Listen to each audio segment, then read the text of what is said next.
दूसरी पार्टी के नेताओं को टिकट देना बीजेपी को पड़ा भारी। 3 सीटों पर जमानत जब्त। भारतीय जनता पार्टी ने दूसरी पार्टियों से बड़े बड़े दिग्गजों को लाकर ग्रामीण हलकों में उतरने का जो दांव खेला वह पूरी तरह विफल साबित हुआ।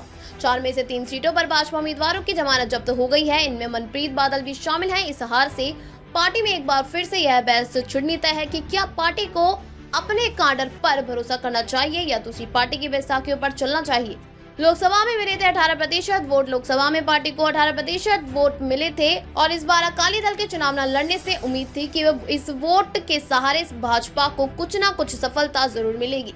लोकसभा के मुकाबले इस बार भाजपा के उम्मीदवारों को चुनाव प्रचार करने में भी कोई दिक्कत नहीं आई, जबकि लोकसभा चुनाव के दौरान उन्हें किसानों के विरोध का सामना करना पड़ा था। हालांकि इस बार धान की खरीद न होने और डीएपी खाद न मिलने से किसानी वर्ग नाराज जरूर था। उन्होंने रश्मि विरोध जरूर किया, लेकिन उन्होंने भाजपा उम्मीदवारों के प्रचार में कोई खलल नहीं डाला। इसके बावजूद भाजपा के उम्मीदवार पार्टी के उम्मीदों पर खरा नहीं उतर पाए। उन्होंने लोकसभा में मिले वोटों से भी कम वोट मिले। काडर पर विश्वास न करना पड़ा भारी। खास बात यह थी कि लोकसभा में पार्टी ने अपने काडर के नेताओं को उतारा था, लेकिन इन चुनावों में तो सीधे दूसरी पार्टियों से आए उम्मीदवार ही उतारे गए। किसी एक भी सीट पर पार्टी ने अपने काडर पर विश्वास नहीं जताया। वर्णाला और गिदड़बाहा सीट पर पार्टी को उम्मीद थी।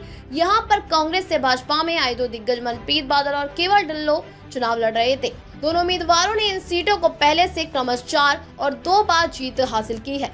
गिदड़बाहा में बादल को नहीं मिला ज्यादा वोट। गिदड़बाहा सीट में मनप्रीत बादल को मात्र 12,227 वोट मिले, जबकि लोकसभा चुनाव में किसानों के सबसे ज्यादा विरोध का सामना कर रहे पार्टी के उम्मीदवार हंस को 14,850 वोट मिले थे।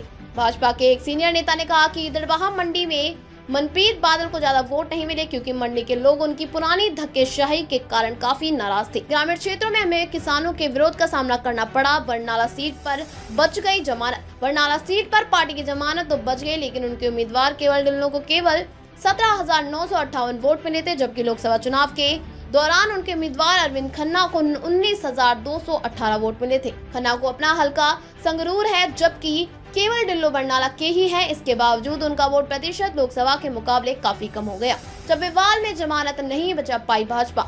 चब्बेवाल सीट पर पार्टी ने पूर्व अकाली मंत्री सोहन सिंह ठंडल को पार्टी में शामिल करके मैदान में उतार दिया। सोहन सिंह ठंडल को मात्र 8,692 वोट मिले।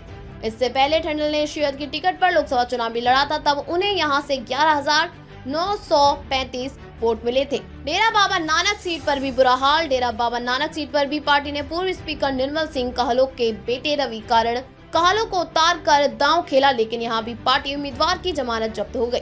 4 सीटों पर उपचुनाव में से केवल ढिल्लों ही एक ऐसे प्रत्याशी हैं जिन्हें लोकसभा के भाजपा उम्मीदवार से ज्यादा वोट मिले। कहलों को 6,505 वोट मिले, जबकि 5 महीने पहले हुए लोकसभा चुनाव में पार्टी प्रत्याशी दिनेश बाबू को 5,951 वोट मिले थे।